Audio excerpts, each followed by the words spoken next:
already met in the previous conversation. We have Tim Ruff, the author, and just published The Organizational Identity. It's a good read. Everybody has to fly home, maybe, potentially, so read that one, download it. John Bruner from Aegis Mobile, we had the pleasure of hearing him earlier. We're gonna go a little bit deeper on some conversations.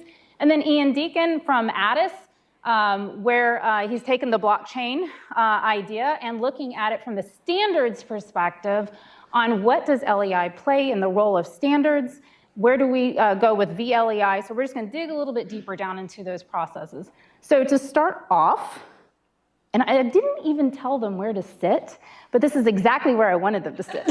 So this works out really good. Oh, you sat under your names. Okay, that works out great. So Stefan, I'd like to first start, thank you for sharing the governance of Glyph, which is a little overwhelming at times, but it's needed and it's necessary. But if we could dive down a little bit more into the LEI, and specifically how it can be integrated. So taking it from the concept level, but as a protocol, which I mentioned how we can't have this siloed, I'm not on board with that, but how do we move it into a protocol? We need to distinguish between the LEI as an identifier and the vLEI as an authenticator. The latter requires, of course, a protocol that will allow verification on a real-time basis. So if I would share my credentials with you, for instance, you want to verify in that instant moment that I am who I claim to be, right? And you want to do this without, as you call it, usually phone home, to somebody who was assigned the identity to you. You want to have an open protocol where you can do this directly against the registrars, which opens up a new fascinating opportunity, and that is revocation at real time.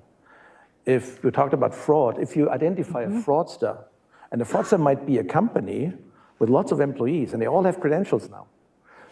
If you identify the fraudster, and the fraudster should be taken out of the operation, for instance, by a prosecutor, you can, at real time, revoke the fraudster's ID and all of the derived ones for the employees at real time. This is unrivaled in any other system. Now, identity, the LEI is a different beast. The LEI is like a database key. It's a string that you use for data matching with other data sets that you have.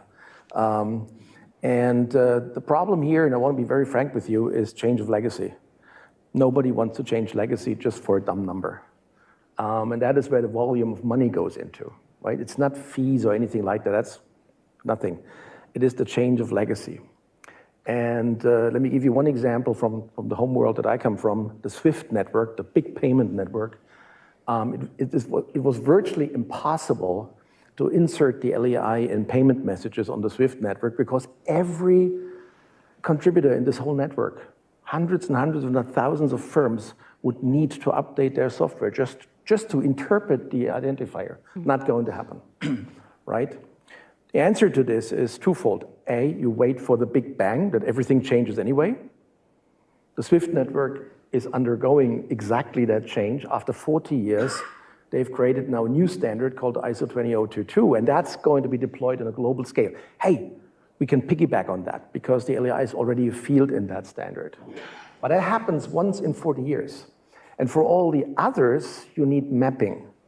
So the routing key on the big network is the big. The routing key on the internet is the IP address. The routing key or the URL. The routing key in a telecom network might be the telephone number. You need mappings between those identifiers, and that's what we provide on our website. We're working together with partners. So SWIFT, for instance, provides a mapping of the big to the LEI, publicly available for everyone so that you don't have to do all this matching anymore. And I'm very pleased that the first private sector firm also issued and published a mapping against the LEI, which is Standard & Poor's. And Standard & Poor's is the largest rating agency. Whenever you want to get a credit or open up a business, very likely you would not even know what's going on behind the scenes. The same with Aegis Mobile, by the way. You would not know what kind of vetting and checking is going on behind the scenes. But in order to do that, in order to have an objective view, in order to identify truly who you are, this mapping is essential. And I think that's a good key point because the audience includes those who have businesses that are already established. And that is one of the biggest challenges and fears of adopting anything new. And so I really appreciate your delicacy to that approach. I think that's because you're also a businessman as well, multiple businesses, and you understand budgets, right, resources. This cannot be so disruptive that a business, when it thinks about adopting the organizational identity concept, that it has to abandon its infrastructure. It's just, that's dead on arrival. That absolutely cannot happen. But what we must do is be thoughtful and creative of how do we take these little baby steps. And it's so easy to do because we're doing it at Numerical. Our first step was, let's just collect the LEI. I actually did a quick dip on the website, the Glyph website. You can actually scan all your businesses and look and see how many of my customers already have an LEI. I encourage everyone to do that. You might be surprised at how much of your customer base has already started the process. Then it will actually show you, okay, the next step is moving into the vLEI. Now I can get down to, because we have contracts, letters of authorizations, there's an individual who's authorized to sign this contract, why not sign it with a credential? That's how you move into those baby steps. But we have a new concept that's been introduced, the organizational identity credentials, and I would like Tim to kind of share a little bit about that, and how is that different than LEI and OI, and then OI credentials? So the identifier tells you who an organization claims to be. It's really no different than a social security number. In the US, someone can write it down on a piece of paper, but just because I know your social security number does not mean that I am you.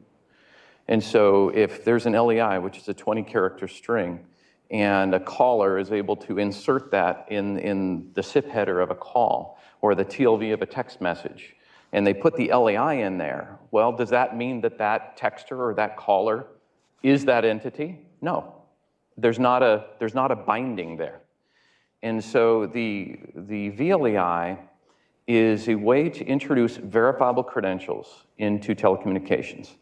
And verifiable credentials are an innovation that come to us from the self-sovereign identity industry, as Mr. Budd talked about earlier. And I think you said that it's a salvation or something. You used a strong word, that what you thought that verifiable credentials could mean for telecommunications.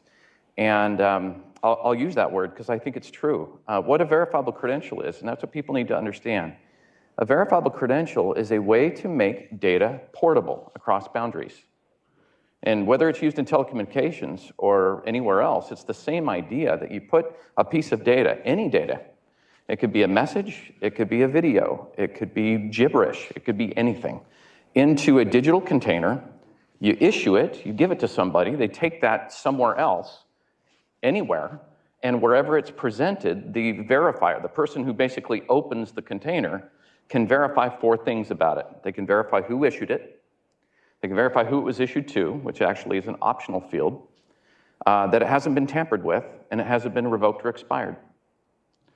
And once you know those 4 things, you know that the container is authentic. That doesn't tell you that what's inside is true or correct or right, but at least you know it hasn't changed since it was issued. And so the vLEI, there's one other concept I want to share, it's important here. Organizations do not act, people do. Right. Imagine a CEO saying, oh, I had no idea that happened. The organization just did it. I didn't know. The company just did it, right? That's absurd. Have you listened to testimonies in the US? I know people say that.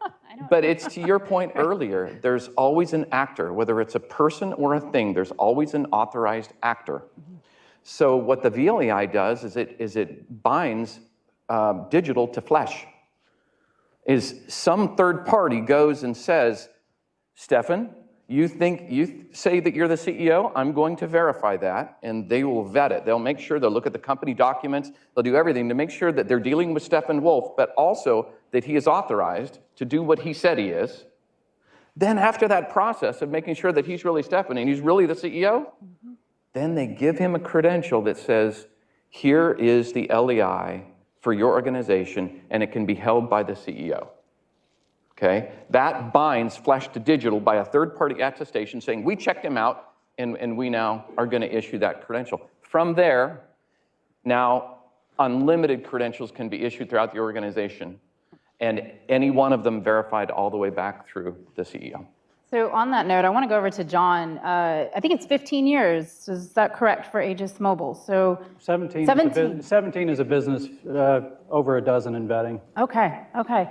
So here's an example of, Aegis Mobile serves a very valuable role for the carriers today and have been for a long time on the vetting and the verification. And I find it very interesting, that you are moving over into this and researching what does the LEI mean for what we do today and how we service the carriers? What does the vLEI do? And you touched on it just a little bit in the last panel, but I want to come more from the angle of, as a business owner, that is looking at your current infrastructure, your current accounts that you service, and you are deciding to make this change. Why are you deciding to make that change, and how do you view that as making your organization better and servicing your customers better? That's very interesting. That's a great question. So Aegis has actually been looking at key employees of companies for as long as we've been doing the vetting that we've been doing. And we've been able to tie bad companies together by the people that work at those companies. And so that historically has always been our model, developing relational data structures that enable us to prevent bad actors from coming back. To me, what the vLEI is doing is just taking all this stuff that we have been able to prove works for a dozen plus years and bringing it into the current technical world. Because the reality is I said this before, we're no longer brick and mortar. You can't go back to the store you bought something from yesterday and say this is broken. And so how do you create that brick and mortar need within the digital world? And quite frankly, I think that Glyph represents one of the greatest governance structures, if you will, and you may not like the word governance, but the model you've created is a very good model. And the vLEI is pushing towards something that we have tried and proven that it works. Especially, you won't block everybody from coming in, but once you find out that they're bad, you have a better opportunity of blocking them from coming back. Because of the ability to look at people. And your point on flesh and attaching it to flesh, that is what happens. I mean, we've had instances where the brother's sister's cousin's mother is coming back as a new CEO of a brand new company. And it's like, well, no, we know who you are. We just shut you down last week. Right.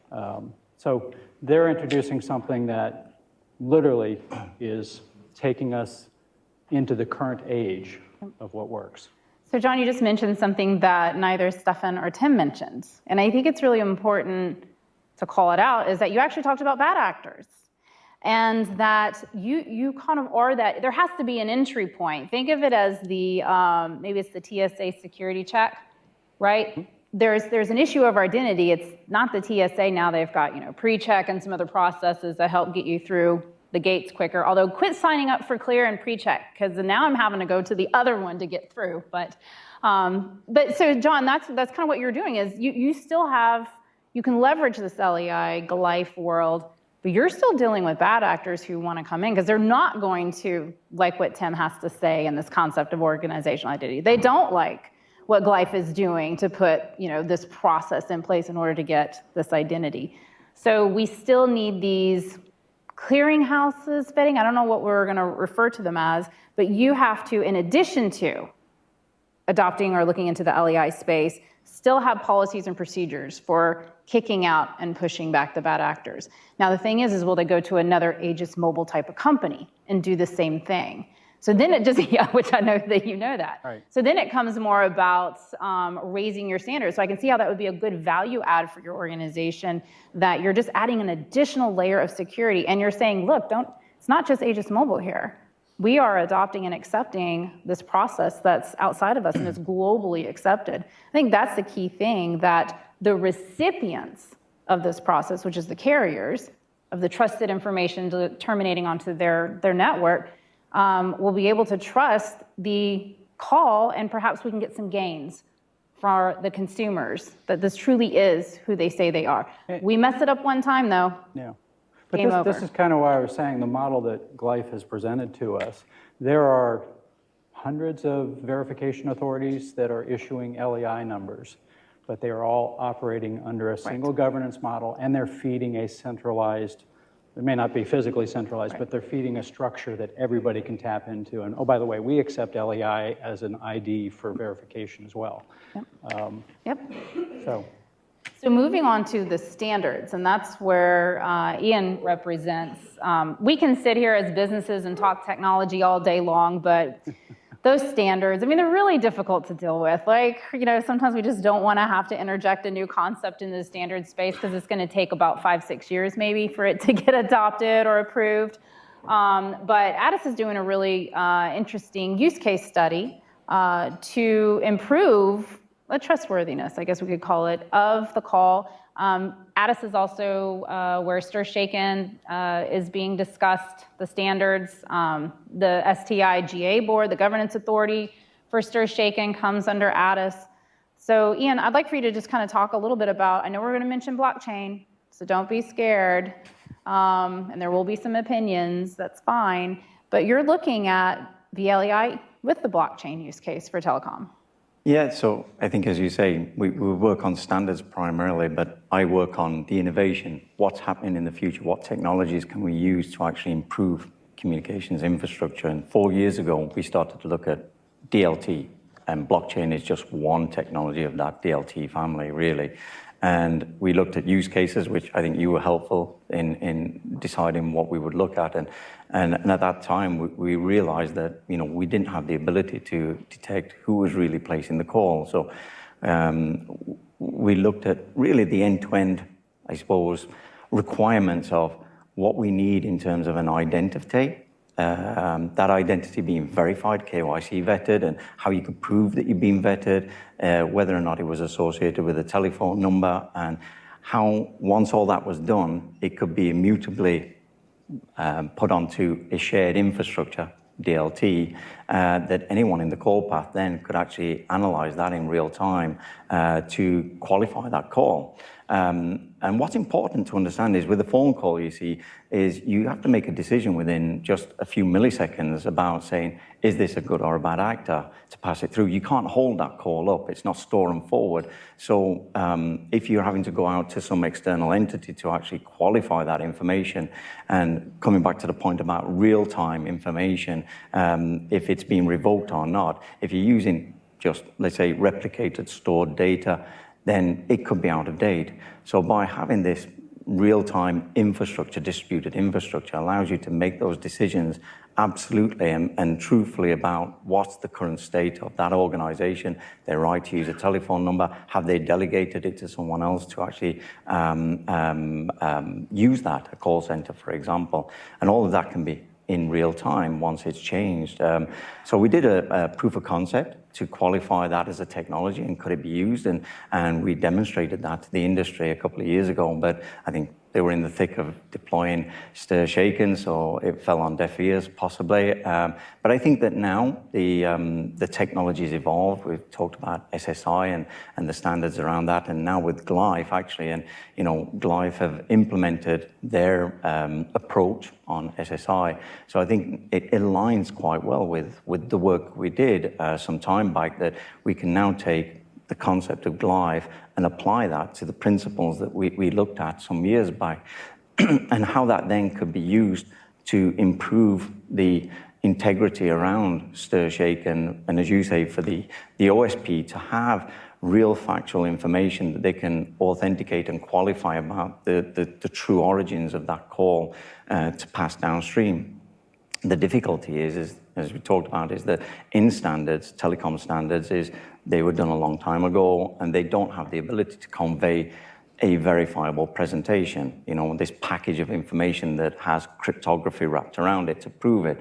So we will need to change standards to accommodate the ability for a call to convey that information to the end user, or SMS as the case may be. And that will take time, and standards are usually about communities of carriers, vendors, etc., coming to a consensus position that we can actually apply that. So my role in Addis is actually to show people, like, look, this is a technology, this is how it can improve what's let's say, maybe a deficiency in an infrastructure today and how it can apply. But ultimately, at the end of the day, it's really about a community coming together to say, yeah, this makes sense, this is how we can apply it, and this is how we can improve the standards to actually apply that technology for the benefit of the industry, really. Yeah, and I'm gonna give more accolades to you, because my dad told me don't ever talk about yourself, give accolades, but be sure to take them when they're given by somebody else. So here you go. I'm gonna give this.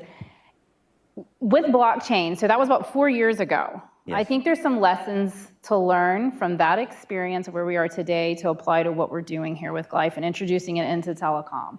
I actually brought the blockchain idea to Addis. It was a struggle to get that concept even adopted to be discussed.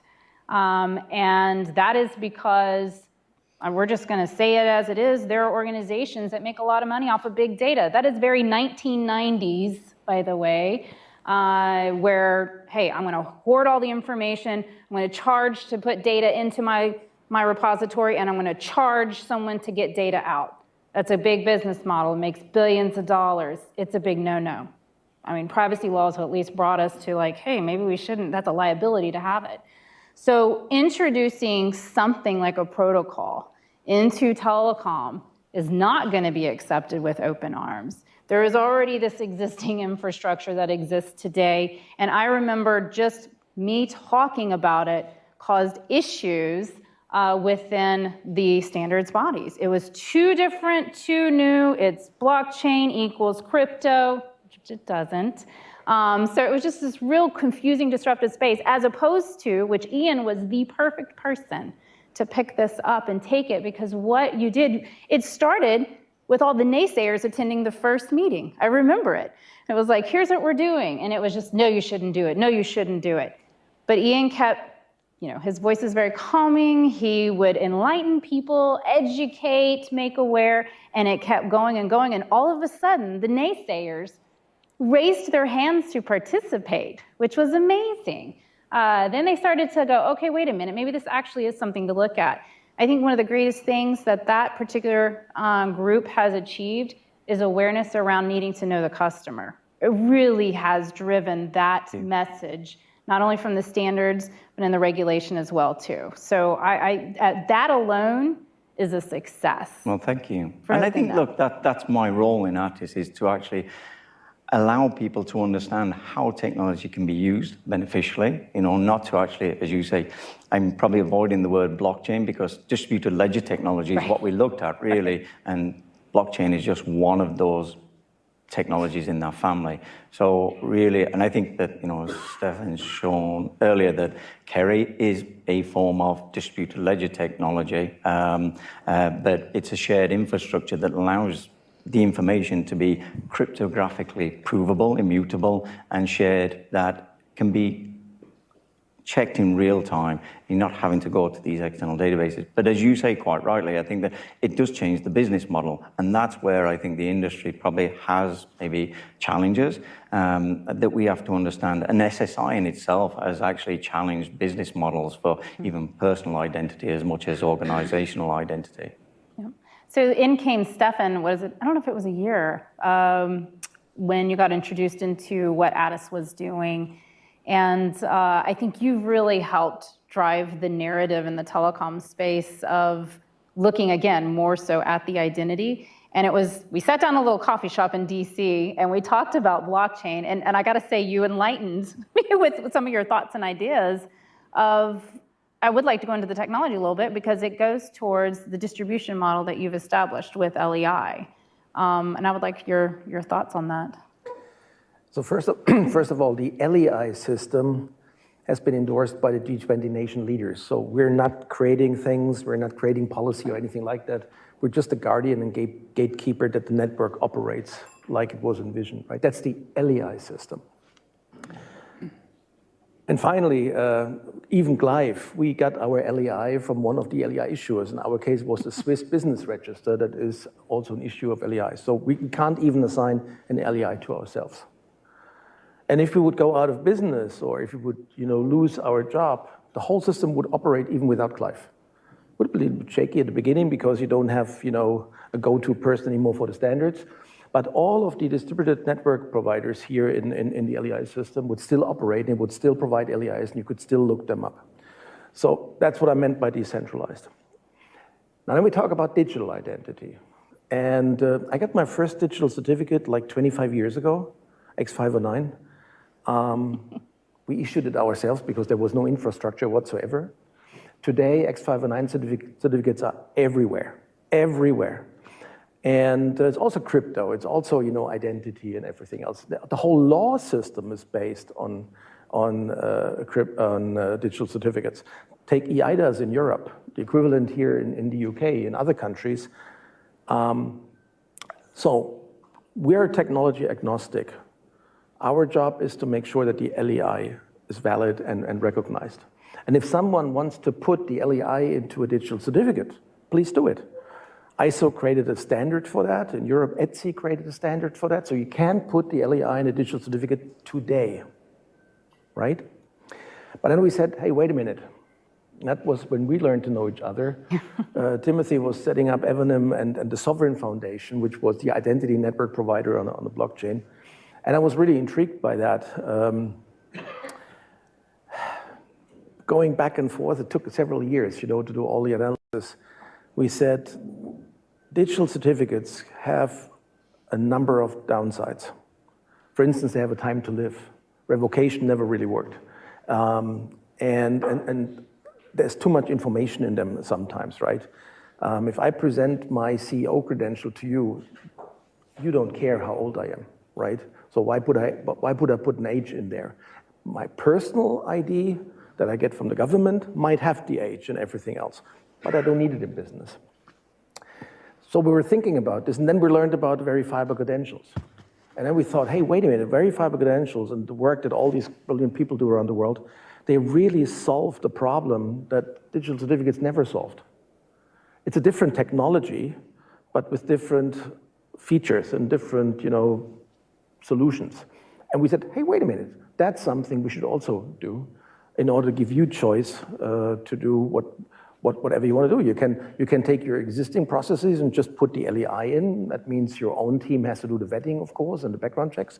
Or you can use a digital certificate that is presented to you by someone, or you can jump on the vLEI system, which is the forward-looking one.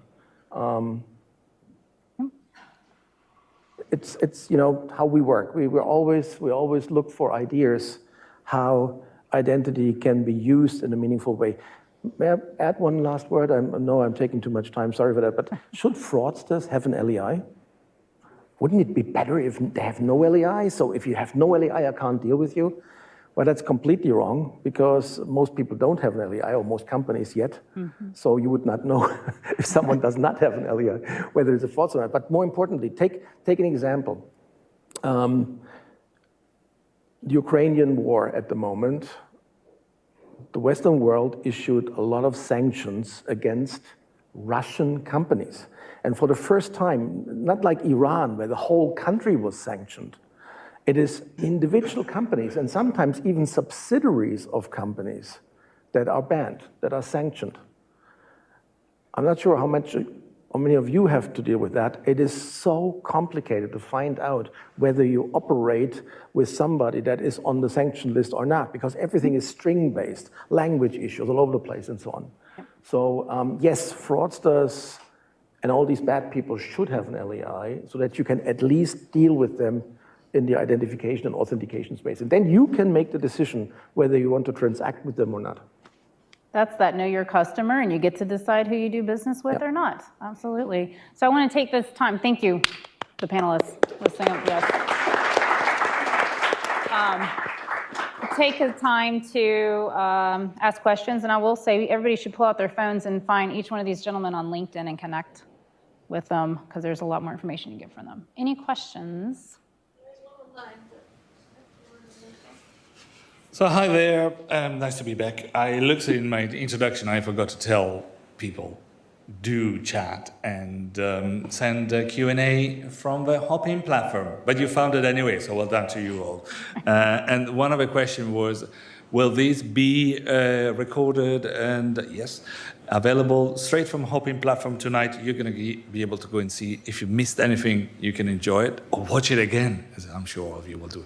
But also it's going to be on our website from next week. Now, and then the question, so let's mention a few names. That was Michael Palauch, thank you. Adrian, I think you found your questions on the organization session started there. But we have a question for their panel, specifically for Mr. Wolf from Kathleen Podcast. What is the current number of countries coverage of Gleef and the specific? The LEI is rolled out globally in every jurisdiction. So in each jurisdiction, you have at least 2 to 4 issuers that you can go to get an LEI. The vast majority of LEIs are in the Western world. This is where the financial crisis started, of course, but it's now spreading out. Let me give you a couple of examples that I'm sure, not familiar with. China has issued a rule to allow import declarations from 29 countries only if the importer has an LEI. Otherwise, you cannot ship to China anymore. US Customs and Border Protection is at the moment evaluating the LEI for import declarations in the US. Absolutely nothing to do with finance, but it's happening now everywhere. So we believe that global reach is absolutely no problem. Fantastic. If you have one question, do remember, put it in the Q&A. Thank you very much. So, Timothy, talk to us. I don't think this idea of delegated authority has come across well enough. So can you talk about that a little bit when it comes to OI? You're addressing me? Yeah. Do you mind if I just say something about blockchain? I want to be a little bit of a fly in the ointment. I like how they ask if I mind. Just go ahead. I'm going to, and I know Ian's given me the look already because we've had this conversation. We arm wrestle about this a little bit. But I have done a 180, and I was involved early in the self-sovereign identity industry and was a co-inventor of a blockchain called Sovereign, which was one of the pioneers. And there's the Hyperledger technologies, Ursa and Ares and these others. And anyway, I was thick into it, and there was not a bigger cheerleader for blockchain than me. And I gotta say, my baby's ugly. It is not the way forward. Blockchain is not the way forward. Blockchains are platforms. They lock in identifiers permanently. That is not the way that it should be done. That is not what Gleif has chosen to do. Originally, they thought the only way they could do the vLEI was on a blockchain. And they did a very expensive comparison of all the blockchains that they might use for the vLEI. They chose Sovereign. And right before they went to build it, I said, stop. There's a better way. And that better way is with proper key management. It turns out there's a key management protocol. You talked about protocols. There's a key management protocol called Carry. It's open, standard, free for anybody to use. And guess what? Turns out if you solve the key management problem, you don't need blockchain. And a lot of people don't know that yet. It's still getting out there. But the key management problem, even if you have a blockchain, you still have a key management problem. You just have to solve the key management problem. Turns out that if you do that, you don't need a blockchain. And once I caught that, once Stefan caught that, it was obvious what Gleif needed to do to build their vLEI system. Because now it's like they don't have to pick a blockchain. They can just start issuing verifiable credentials. You still have the issue, hold, verify model. It's still verifiable credentials. It's still digital wallet, completely compatible with what EIDAS is doing. But you don't need the blockchain anymore. And you get rid of a whole bunch of problems that are associated with blockchain that I could go on and on and on about. But to answer, I'll be quick on your question on delegation. One of the most important things that a second generation of verifiable credentials can do. There's the first generation, there's now a second generation. The second generation of verifiable credentials enable delegation and chaining. And with delegation and chaining, you can have a seed credential like the vLEI that might be issued to the CEO or some top-level executive at an organization, but now they can delegate. And anyone in an organization that has authority can delegate some of that authority. And with that capability, the use cases explode. Because now you can, for example, in telecom, you can solve the problem where you have a delegated entity sending messages or making calls on behalf of a brand, and they can prove their authority. You can have a person several levels down in that organization. You can have a company get a phone number from one phone number provider and use it with a completely different provider and prove where they got it. And the provider where they're using it can now see, yes, they got it. They can see the chain. They can see the chain of authority. Verifiable credentials solve a lot of really gnarly telecom problems, and delegation is one of the most important tools. So as a real case, in the omni-channel, for example, you have software companies that sell their software to car dealerships. And those car dealerships need to contact their customers via text messages from their software platform. Yeah. And so these software companies are registering on behalf of these car companies. And every other industry has got the same thing. So being able to tie those together is a real life example. Yeah, just one quick add-on to that. Yeah. It's cross-channel. Once a company has an identity, whether they're sending a message or a phone call or an email or anything else digital, it is the same way to verify the authority of the sender of the thing. It is not exclusive to any particular channel. So it's cross-border, cross-channel. Didn't mention this, but cross-network. So communications that go hop to hop to hop to hop, doesn't matter. Each hop can sign, or they could just pass it along, and you can verify the whole chain if you choose to. You can make it as robust or as sophisticated as you want. And delegation of authority means liability is built in. So my CEO credential provenant is liable for the information. If they have issued the wrong credential to me, they are legally liable, and they can get the trouble. If a company issues a credential to an employee, it's in the best interest of the company to make sure that this is really the employee they're talking about, because they become liable for what this employee is doing. So what delegation of authority means is we're replicating technically what is in the world for hundreds of years. Signatory powers, powers of attorney, empowerments in companies. It's the exact same thing, but now digitally verifiable. Okay, and a follow-on question about that, though, and then one more online. So you've now issued and delegated these credentials, and last night over dinner you mentioned, so let's say I'm an organization and I've issued 1,000 verified credentials to my employees. What happens if they go rogue, or what happens if I cancel that partnership? So let's say we use the example of Nike, and this is just a theoretical example. Nike has a call center in India. They have 1,000 people they've delegated to be supporting that call center. They switch partners. Can they revoke their credential? How quickly can that be done? I mean, how do we manage, if I can delegate a credential, how do I undelegate the credential? The question you're raising is a complicated one. I'll try to make it brief. Mm-hmm. A company going out of business, that is a legal act. You go under Chapter 11 or you go bankrupt, and then your existence terminates in real world life, right? That is what we don't do. So if a company goes out of business, yes, the QVI can revoke all the credentials at once, but they would only do this if they have legal justification for that. That's for the company itself. Now, your example is completely different. So Nike has issued credentials to another firm in India. So Nike is in control of those credentials. If they don't want to do business with this firm in India anymore, they can revoke all of the credentials at once, real time. But it does not mean that the Indian company goes out of business. They can still operate with others. They have still credentials for their employees that they issued themselves.